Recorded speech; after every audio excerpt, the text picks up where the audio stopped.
congratulations! This is your third time in Sierra Madre Trail Ultra, and the last two races you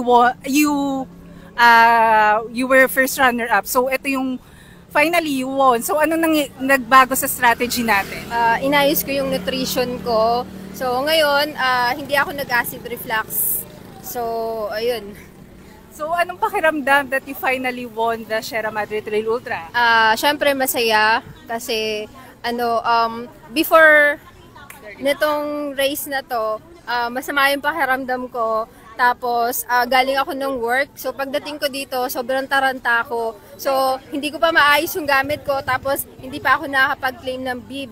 Tapos bala ko na sana mag-DNS.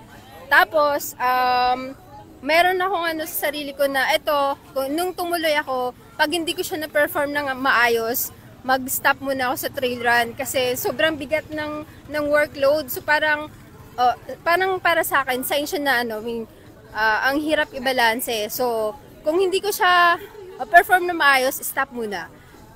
So, it's a sign na tuloy-tuloy pa ang ating Seswael.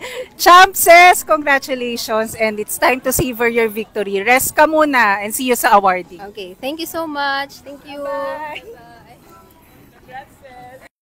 Thank you, Salamat. Oh, diba? Napaka...